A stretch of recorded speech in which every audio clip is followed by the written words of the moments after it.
રાજકોટના જંગલેશ્વર વિસ્તારમાં થયેલા મેગા ડેમોલિશન સમયે અસરગ્રસ્તોના ઘરના ચૂલા નહોતા સળગ્યા, તો બીજી તરફ ડેમોલિશનમાં હાજર અધિકારીઓ લાખોના ભાણા જમ્યા. આપને જાણીને નવાઈ લાગશે કે જંગલેશ્વરમાં થયેલા મેગા ડેમોલિશન સમયે પૂર્વ પદાધિકારીઓની ટીમે ખાણીપીણીનું 27,20,000નું બિલ મૂક્યું છે. એક તરફ જંગલેશ્વર વિસ્તારમાં ડેમોલિશન ચાલતું હતું, બીજી તરફ પદાધિકારીઓ કાજુ કતરી, સમોસા, ખજૂર રોલ અને ખમણની જિયાફત માણી રહ્યા હતા. એટલું જ નહીં, 21,000 ચાના કપ અને 4,000 બોટલ લીંબુ શરબત પણ પદાધિકારીઓ આરોગી ગયા.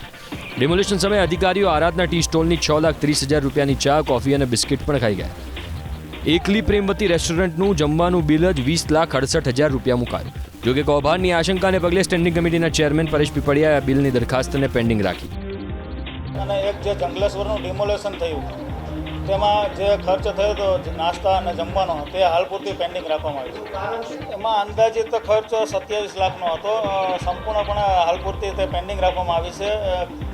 પેન્ડિંગ રાખવાનું કારણ એ કે એમને જે કાજુ કતરી અને અંજીર, ખજૂર રોલને એનો જે ઉલ્લેખ કર્યો છે, આવી સંવેદનશીલ વાતાવરણની વચ્ચે જે તે અધિકારીઓને આવી મીઠાઈ નહીં ખાવાની શું જરૂર પડી, તેમના ખુલાસા માગવા માટે એ હાલ પૂરતી પેન્ડિંગ રાખવામાં આવી છે.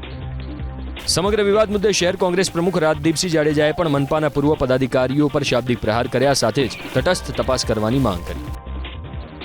કે તમે જે આ ભૂતકાળમાં જે આ વસ્તુ કરેલી છે એને લોકો સમક્ષ મૂકવી જોઈએ અને એની પૂરેપૂરી ચકાસણી થવી જોઈએ. બિલ રોકવાથી તમે ટૂંકામાં સિંઘમ નથી બની ગયા.